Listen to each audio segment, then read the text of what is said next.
പ്രശ്നത്തിൽ കേന്ദ്രം കേരളത്തിലെ ജനങ്ങളെ തെറ്റിദ്ധരിപ്പിക്കുകയാണ് ചെയ്തതെന്ന് Kerala Congress M chairman Jose K Mani. പ്രശ്നം പരിഹരിക്കാൻ ഭൂപരിഷ്കരണ നിയമ ഭേദഗതി ചെയ്യാൻ കേന്ദ്ര സർക്കാർ തയ്യാറാകണം.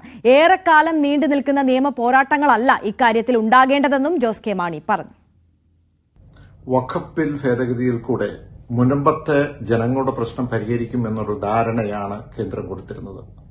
പക്ഷെ ഇന്ന് കേന്ദ്രമന്ത്രി പറഞ്ഞ കാര്യം എടുത്തു നോക്കുമ്പോൾ ഒരു തരത്തിൽ പറഞ്ഞാൽ കേന്ദ്രം കേരളത്തിന്റെ ജനങ്ങളെ തെറ്റിദ്ധരിപ്പിക്കുകയായിരുന്നു.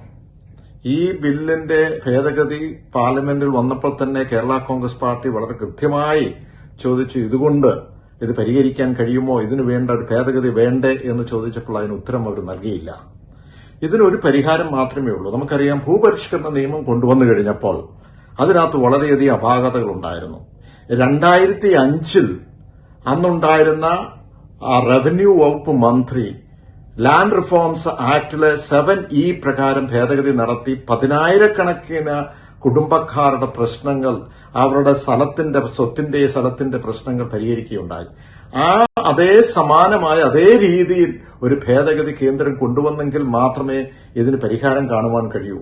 അല്ലാതെ ഇതിപ്പോ കോടതിയിലേക്ക് പോയി, സുപ്രീം കോടതിയിലേക്ക് പോയി വർഷങ്ങൾ കഴിഞ്ഞാലും ഇതിനൊരു പരിഹാരം കാണുവാൻ കഴിയാതെ പോകും. അതുകൊണ്ട് എത്രയും പെട്ടെന്ന് ഇതിനകത്ത് പരിഹാരം കാണുവാനായിട്ട്, ഭേദഗതി നടത്തി പരിഹാരം കാണുവാനായിട്ട് കേന്ദ്രം തയ്യാറാകണം.